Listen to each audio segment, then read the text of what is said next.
Hi, I'm Carlene, and this is Nutmeg Nation. I am so excited. I have a family member. Her name is Vanessa Hatcher, and she's in Grenada, and we're cousins, and she's actually moved to Grenada. And so it's important to discuss what the process is like for anyone who is interested in living a more simple life and living in the Caribbean. Hey, Vanessa. So tell me about yourself. You know, what do you do full time? What's your passion? Wow, my passion. God, I haven't been asked that in a while. I don't know. I think I'm passionate about being a homemaker. I am a housewife right now at this time, and I'm enjoying just, being a homemaker. I think I kind of realized that when we moved to Pennsylvania out in the country, and everything was kind of simple. And, I kind of like the idea of homesteading type thing, I guess. Yeah, I would say that. Yeah. And so like you have 3 kids, 2 of them are younger, right? 2 are younger and one, he just turned 28. I can't believe it. So, yeah. Oh, wow. I'm like, woo, where does the time go? Yeah. Yeah. It was just the other day. I remember just his whole fascination with planes and, that's what I remember because of his excitement. Like when kids are so excited, like they when they're passionate about something, that's all they want to think about. That's all they talk about. That's it, And, I'll take him down to the airport to watch the land and take off. And so he was always excited about that. Oh, yeah. Yeah. Uncle Chris was a pilot, so he was like, oh, I want to fly too.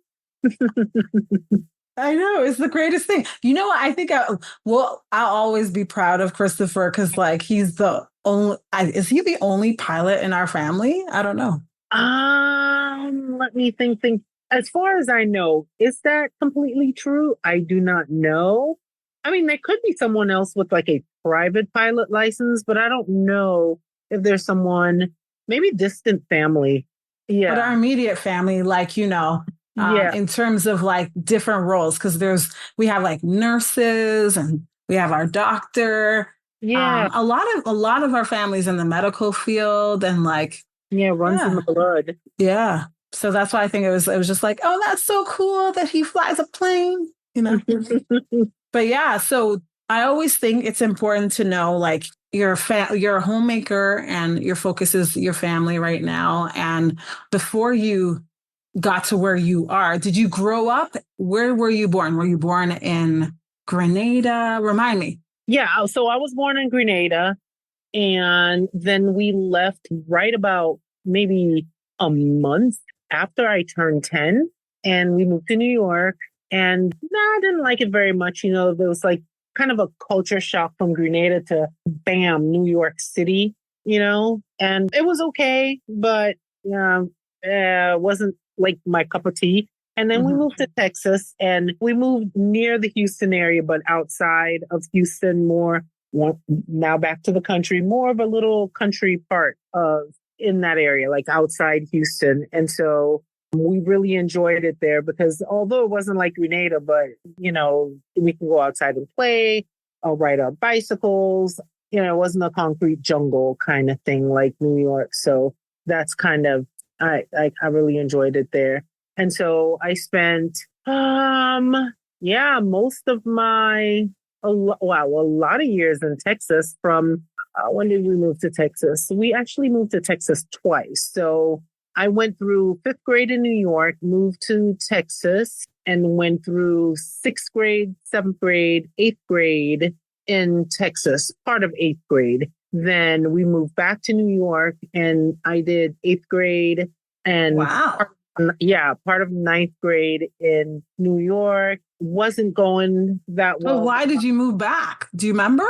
Why did you guys move back to New York? We moved back to New York because at the time, the salary from New York to Texas was a shock for my mom. And it didn't really get any better. And so she's like, I just can't. And so we moved back to New York. And then she quickly realized like we didn't do as well there in New York. So she pretty much said, well, I'm going to have to bite the bullet and go back to Texas. So we ended up going back to Texas like my mid ninth grade. And then I stayed in Texas through, finished high school and college in Texas and part of my adulthood there. Yeah. Wow. So I think it's in the blood. It's traveling, like the whole lifestyle. Like, I mean, it's like when you're trying to find your way. Because I moved around a lot too, so I can relate to you. Like we moved a lot in Toronto, like, and I've moved a lot myself. So yeah. You just kind of have to find that place that kind of jives with you, Mm-hmm. you know? Yeah. Yeah. Because Yeah. home is where the heart is. And if you're not finding that piece, it's like, oh, it's time to go, or it's just not Right. working out. Yeah. The right neighbor or right neighborhood, or, if you don't feel comfortable coming home, it's like, okay, time to go. Yeah. You gotta find somewhere else. Yeah. So now that we're both born in Grenada, you obviously stayed a lot longer. Do you find like living in Grenada for the time that you did kind of grounded you in a way? Like now that you're back in Grenada, did you see yourself coming back and living in Grenada? Yeah, I actually wanted to move to Grenada even before I got married. And then once Todd and I got together, I'm like, that's going to be a bit of a culture shock for him. And so I decided to pump the brakes on that. And I'm like, I'm going to kind of put that on the back burner until I think that he may be ready for that, or if that would ever happen. But I knew like right away in the beginning of our marriage, like that wouldn't bode well. Like, Mm-hmm. it'll take him a while. Yeah. Yeah, definitely. I mean, you know him but more than anyone else, right? So it's one of those things where you just have to gauge, like, it's like when you're married, it's a whole different thing. I know you don't identify as Texan per se, but the Texas accent will never go away. I don't think it will. You know what I mean? It's just part of who you are. I kind of think of myself as Texan somewhat. Because somewhat, right? I'm like, I love going back to Texas too. I do feel like a sense of home when I go there. Yeah. Like, and my kids, they like it too. I took them and they're like, can we go back to Texas, Mom? Because I'm like, this is my middle school and that's my high school and that's where I went to college. And so, I mean, where did you go to college? San Jacinto College. Mm-hmm. They have a couple campuses, but it's a junior college, and it was San Jacinto College and the Central Campus, and then the North Campus as well. So they have one in Pasadena and one in Houston itself. Yeah. I mean, I even missed I'm a foodie, so like I miss the food. I definitely go back for the food. Okay, so tell me, what's your favorite food? Like, what's your favorite like restaurant or place? Because we always used to, when we were visiting you, it was like I love that we went to Sonic to try the fries. There's so many different places to eat in Texas, right? So, oh gosh, so I'm gonna go with I'm gonna go with something that I don't find a lot of places. And okay, so the Mexican food. I just love the Mexican food in Texas because, Tex-Mex, and there's a lot of Mexican. So I'd say the taquerias over there. Oh my goodness. I like that. But, and then they have like the bakeries. God, they have that the kolaches, but it's not like kolaches that you'll find like your typical Polish kolaches. No, it's kolaches, how they do it Texas style. So it's different than what like maybe Polish would call, your typical Polish kolache. So Texas has like ham and cheese, and then they have like sausage and cheese. And of course, wouldn't be Texas without like jalapenos in the mix of everything. And so that used to be like one of my favorite things that I missed so much was getting up on a Saturday morning and going down to the bakery and go get a kolache. Like, oh wow. And then they have like non-chain donut places, and it's just a good Texas donut. I don't know what to say. That's about it. I couldn't even describe it, but that was like one of my favorite places. So I guess the Mexican food God, you can go get like what they call snow cone, but from the Mexican place again, you go, I don't want to get raspas or whatever. And it's just a snow cone and they just make it the best to me. Like I think everything's better in Texas. Right, right. It's all about like the Tex-Mex. I don't know. We didn't try a lot of Tex-Mex stuff. We went to KFC, Jack in the Box, Sonic, and where else did you guys take us? We went to this other place. Yeah, but I guess we didn't have a good Texas meal. We didn't have like your typical, I know I like TGIF. You know what? It's so overwhelming and there's a lot to do when you're in Texas. So I guess we did a little bit of this, a little bit of that at that time. Yeah. Right? Yeah. There's a lot. Oh, and Cajun food. Oh my goodness. Can't forget Cajun because Louisiana's right there, like from Houston. So Cajun food, like boudin and crawfish étouffée, and mostly boudin. And you're a foodie. I love sausage. It. Barbecue. God, you cannot even oh my gosh, where's the best place for those? Like, I mean, for those like in Texas or want to go to Texas, it sounds like if you're in Texas, you got to get some barbecue ribs or something. Quite a while, so I cannot say where. Okay, but it's usually, I will say, for when I was there, it would usually be that hole in the wall. You might not be able to sit in there, but it would be that hole in the wall where you would wonder, are they really serving food there? But it would smell really good. And so those are the places you would go and get like the best barbecue. It's like your small mom and pop place that they would have awesome barbecue and just can't beat it. Like they used to have these places that would make these loaded barbecue potatoes, and they would like have barbecue chicken. Then they would have a baked potato and they would put like barbecue chicken on it. And then they would chop up some brisket and put that on top, and then chop up some pulled pork or something and put that on top with bacon and onions and chives and cheese. What? That was awesome. Girl, I'm salivating right now. Like I'm getting hungry, like just listening to you talk about food. Let's change the topic. Oh my goodness. This is like, we'll definitely have to go down. Circle back to the food because, oh my God. But you're talking about Texas. You know that thing, I left my heart in Texas. Do you feel that's true? Did you leave your heart in Texas? Did I leave my heart in Texas? Oh my God, did you leave your home in Texas? Like there's a part of you that still, has. There's a part of me that still has a thing for Texas. But I always kind of felt this, well, Grenada too, So my big heart was here in Grenada too. But yeah, I do. I miss Texas. When I go back to live, I don't know. That was one of the things we were going to do. We actually did try to move back after we got married.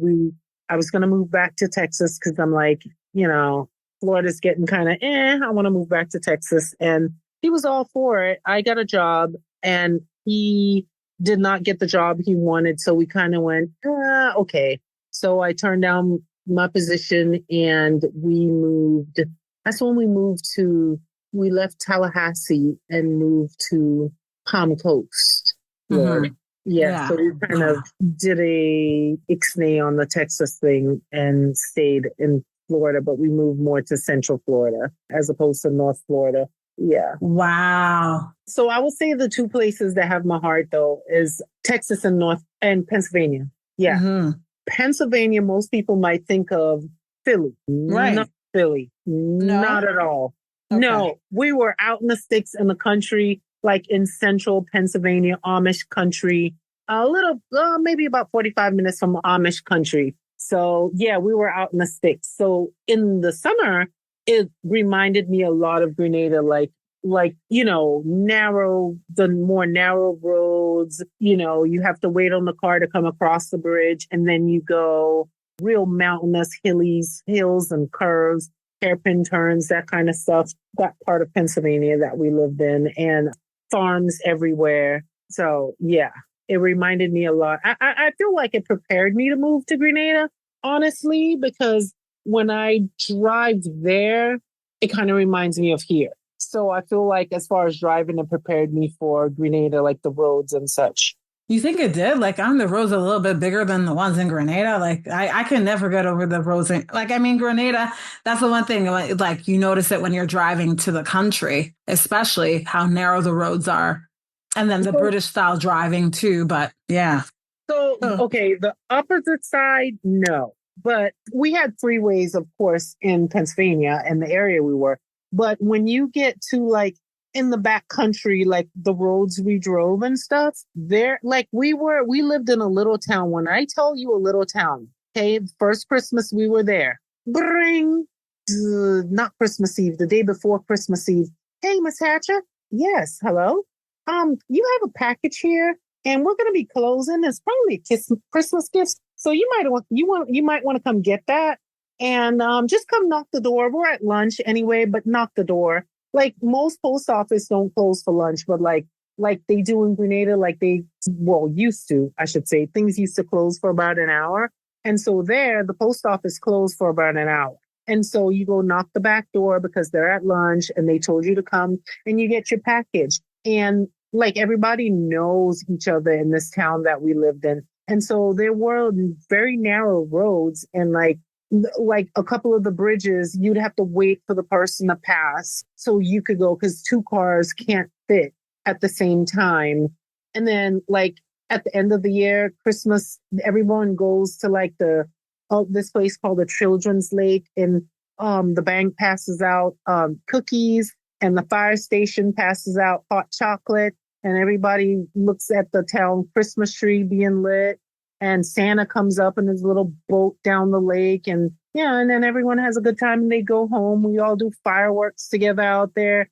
And it was a small town, so it was like a lot like Grenada where everyone kind of know each other, you know? Yeah. No, I understand because it's like when you watch those Christmas movies, like hearing you talk about it, it's like a lot of those Christmas movies where they are in a small town. And then like even last night, I watched a movie and this man, he used to put the tree out in front of his house as a reminder because he lost contact with his son. Like the wife took the kid with her, and then he's told his son, like, always look out for the Christmas tree. So every year he left a tree out, and then they did that. But yeah, it's like that small town thing where I guess he was so miserable, and then one of the neighbors decided to light the tree up. You know what I mean? So hearing you say that, it's like full circle. Yeah, where everybody like knows a Hallmark movie. Honestly. Yeah, yeah. Like you go to the bank. You go to the bank and you're like, hey, and you call their name and they call your name and you're like, oh, where are the girls today? Oh, they're not here. They're off and and it's just. Did you like that? Did you like everyone knowing your name? Like, it's like an episode of Cheers where everybody knows your name. Yeah, where everybody knows your name. Yeah. I won't say everybody, but like in key places, the post office, banks, certain restaurants, not all, depends on how frequently you went. Or, you kind of, even if they didn't know your name, you knew their face and you knew, yay, type thing. I mean, so much so where we went down to the neighbors to get eggs or, well, not the neighbors, but, some people down the road. They raise chickens. We'd get our eggs from them. If I grew extra herbs, I'd take some down to her. And she was like, oh, well, since you gave me some herbs, you can have some eggs or things like that. Yeah, I really enjoyed it. Hey, can I have more, Miss Hatcher? Can I have more? Can I get a cup of sugar? Pretty much. Yeah. Oh my gosh. That is so amazing though. Yeah. I feel like you've had quite the adventure to getting to where you are now. Cause I always say, this is my saying, it's not where you're going, it's where you came from. And I feel like Grenada, even though it's a smaller island, a small community of people, but it brings so many people together. And I think that's why I left so young, and even people now, I've had one or two people ask me why I created this show. And I feel like I want as many people to know about Grenada because it's a beautiful place when you're there and the people are so humble. based on like my experiences with talking to people and hearing their story, like hearing your story too. You know what I mean? And I'm sure you have like some great memories of Grenada. Like, were your parents, like, we didn't talk about that, but your mom and your dad, did they meet in Grenada? Like, did you Yeah. grow up with both of them in Grenada? Like, I Yeah. knew. So they met in Grenada, got married in Grenada, had my brother and I, and then, Grenada is pretty small. So when they sort of were wanting to go their separate ways, my mom kind of was like, well, Grenada's kind of small. And so she really went her separate way. Yeah. Into the United States. Yeah. So, yeah. And so my dad was here for a while, and then he eventually made his way to New York. But I think he always wanted to make his way back because I don't know if he came with the idea like that it would be the same as Grenada, but, from the way he spoke, it was kind of a rude awakening, the difference in people, and you know what I mean? Yeah. Yeah. Yeah. Definitely not what he expected. So do you feel like you and your brother like were really close growing up and like brother and sister are, in that way? Always. Mm-hmm. God, talked a lot. We have our ups and downs like all siblings do, but pretty much always. Yeah.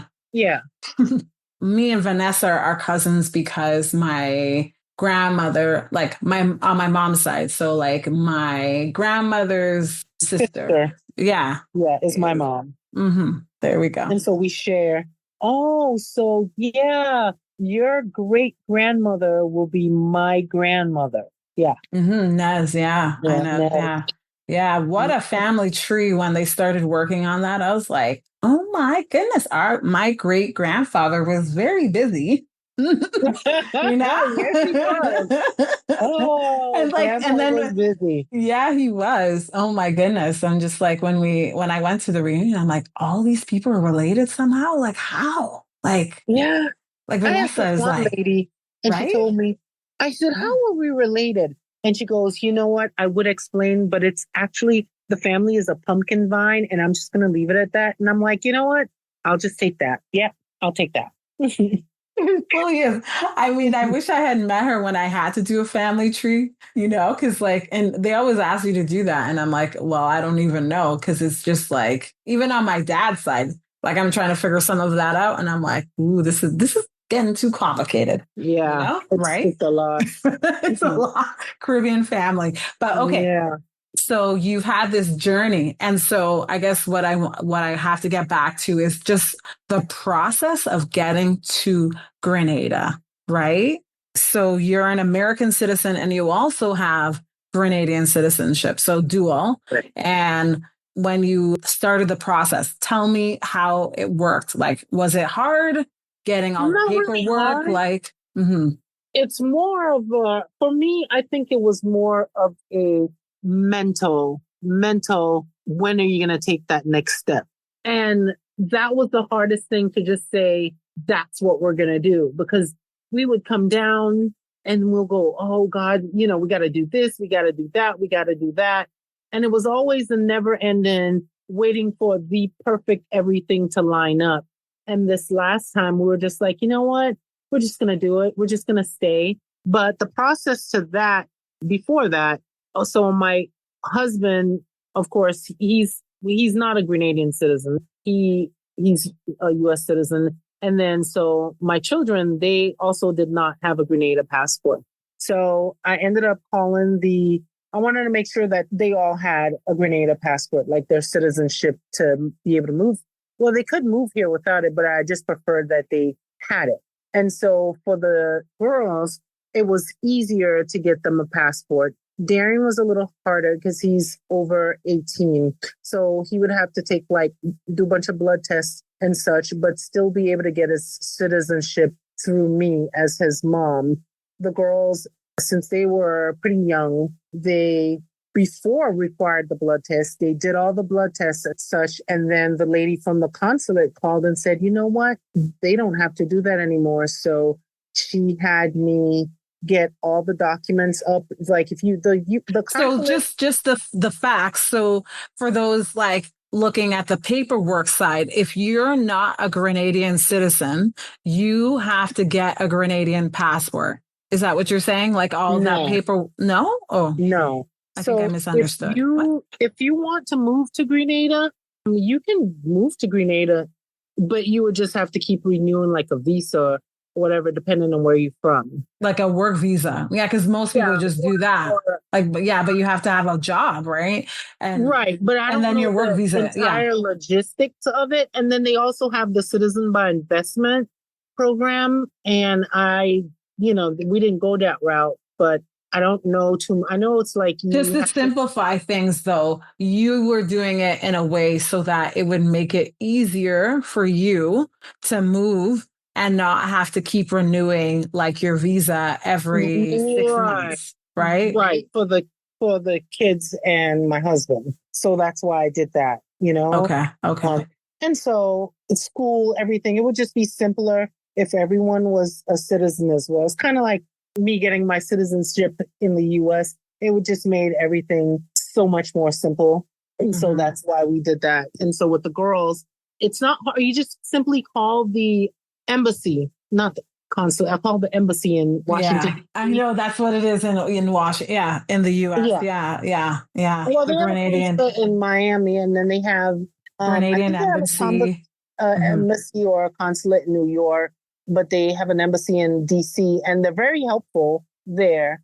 They send you, if you can't find the forms online, which they are online, they'll still email it to you and say, this is what you need. That's what you need to do. These are the steps. It's pretty idiot proof. And they walked me through everything. And so they're like, just walk into the office when you get to Grenada with everything filled out in hand. Whatever you need notarize it before you get there. And just here's my package. And that's what we did. And within a few days, we had the girl's passport.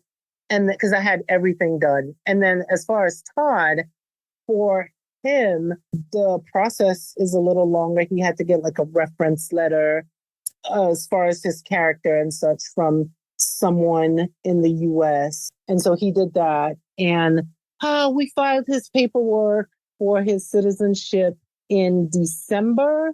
And by the next April, he had it. His citizenship. The next April. So like a full year? Like a over a year? No. What? Oh. December. So like the end of the year. And then so then you had it was right before Christmas. And then January, February, March, April. So like 4 months. Wow. Yeah. I think they did say it's not too long of a process as long as you're not living a life of crime, right? Right. Clean record. Like, do they do like a record check? Like, is it that serious? They do a check. I believe they do a check. That's what takes so long. It's like they make sure everything is, on the up and up. Yeah. When did you meet Todd? Did you meet is it early 2000s? So is it like, how long have you guys been married? God, this year we've been married 18 years. I know. I was wondering if it was like up to 20 yet. Because I was like, I remember me and my sister Chrisanne first came to visit you and your mom in Texas. Like we spent the summer there. Like it was like 6 weeks. And then the next time I came to visit you, you were like engaged to get married. Like you and Todd were already like an item. No, you came one time. You guys came when I was in that apartment in Florida. Remember? What do you mean? You came before that. You came a little bit before that at the apartment in Florida. Yeah. That's around the time Todd and I met that time. Oh, okay. So we've known each other for like 4 years. We kind of like talked for a little bit and then kind of went on our own separate ways, lost each other's number. And then it's just weird how we got back together. It was meant to be. How did you guys get a hold of each other again? So prayers, literal prayers. Yeah. Oh. Yeah. I was, I got to the point where I was like, you know what? I think I'm ready to settle down. I had to look at myself in the mirror and say, what's going on with you? Why do you always you don't stay in a relationship? And I realized I kind of like the runaway bride. I feel like I was always running away. Like if I even thought someone would do something wrong, like it was like after my whole deal with Darian's dad, I was like gone. Goodbye. Nope. And so I realized like I had to stop doing that because I would never settle down if I didn't stop running. And so I kind of had that talk with myself and I'm like, okay, I think I'm ready to settle down. So went to bed that night and I had a nice long prayer and a nice chat. And I'm like, God and ancestors, whoever's listening, I am ready. And I'm like, I remember saying to myself too, I'm like, I don't do well with hints and parables. I literally said that. And I'm like, throw this man in my lap. Whoever this man is supposed to be that I'm meant to be with, throw him in my lap because I don't do well with hints and parables. No lie, the very next day, my phone rings and it's Todd. Wow. Yeah. My heart was like right in that story that Vanessa, I'm telling you guys, when I get you in the hot seat, you guys tell me these amazing stories. I can't believe that. Like there is still hope for me. Like, you know what I mean? Hearing you say that, because I'm just like, I feel like in every stage of our lives, like when we have that moment of clarity, we're like, yeah, what do I need to do now? Like I need to focus. I need to, just hearing you say that. Oh my gosh, you have to read this book. My friend referred it to me. I'm going to if I can afford to, I'm going to share this book with a lot of people. It's called Conversations with God. And it's an amazing book. Like I started reading, I'm not done, but it's so I'm always talking to people and I feel like I was supposed to talk to my mentor and he's the one that told me to read this book. He's like, Carlene, this is my favorite book. You have to read it. And I got it. It's called Conversations with God? Yeah. Okay. It's in 5-book series, but I started the first one and just hearing you say that, kicker. Yeah. That conversation you had. Yeah. Yeah. The kicker part was that day, Todd was telling me he was working in corrections at the time and he went into the chapel with a couple of the inmates. And so he sat at the back and he was kind of like, I'm ready to settle down, type thing. And he just didn't know what the next step was. And he said he went home that day and he was looking for something in the closet.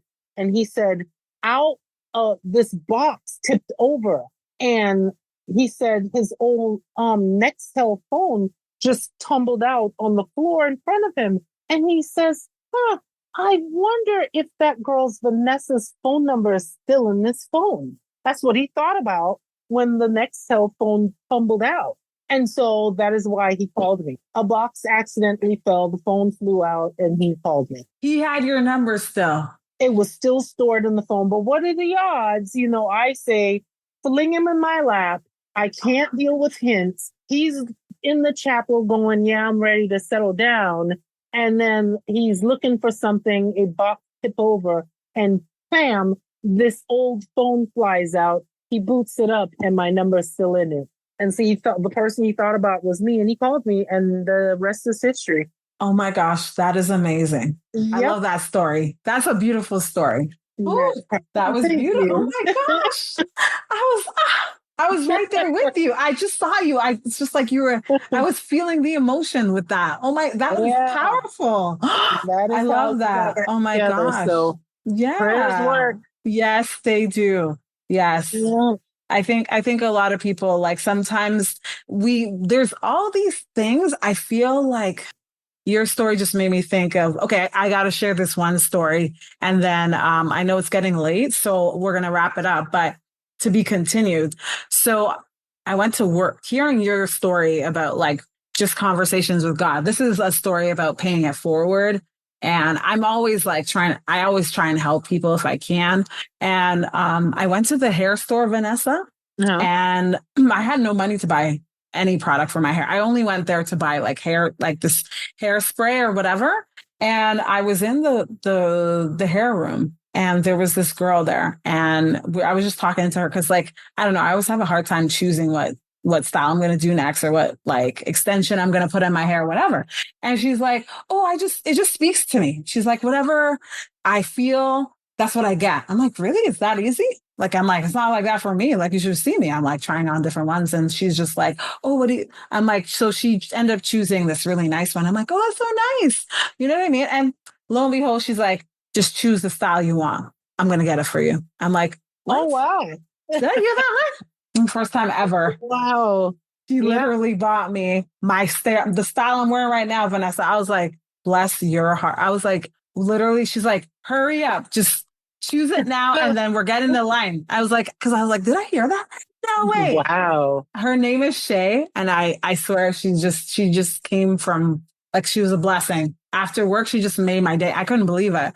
I was like, and I gave her like a drink because I just had finished work and I bought two drinks, right? And I was just like, wow, I couldn't believe it, Vanessa. Like, I was just like, every time you think there's like, you lose hope inside of people, something like that happens. And I'm just like, I have to I'll pay it forward. I did it one way this week, but not to that extent, but I will do it because that was just like unbelievable. And so, yeah, people are amazing. Yeah, you'll be surprised. I'm even paying it forward. And a lot of times you think the hope is gone, but then someone somewhere somehow surprise you. Mm-hmm. You know? Yeah. And like and your prayer just like it just rang his phone. Like it was just like happened. Like you were ready. How old were you when you said that? Like you were at that point in your life? 32, I want to say. Yeah. 132. Yeah. Mm-hmm. I guess it's when you're ready, like that clarity. I think it wasn't that, like we all have different stages in our life where we're, okay, I'm ready now. I'm ready to. Yeah. I was pretty much like, okay, I'm ready. I understood like my issues. Mm-hmm. And so I did. I told him, I'm like, listen, I'm probably going to try to leave you. I'm probably going to conjure up something to say that this is not working out. I'm like, don't listen to me. Don't listen to me. Like really talk some sense into my head. And so he's like, okay. I'm like, I'm for real. This is my issue. And I figured it out. And I'm just letting you know, I'm probably going to try to go away. And don't let me do that. And so he was very patient and he did not. I tried. And he was like, you remember we had this conversation. You're doing it. You're doing it. And I'm like, oh, yeah, I am, aren't I? Yeah, I am. Okay. All right. Wow. I love it. That's a beautiful story. It's a beautiful thing, conversation. Like, it's just like, he heard your prayer. You know?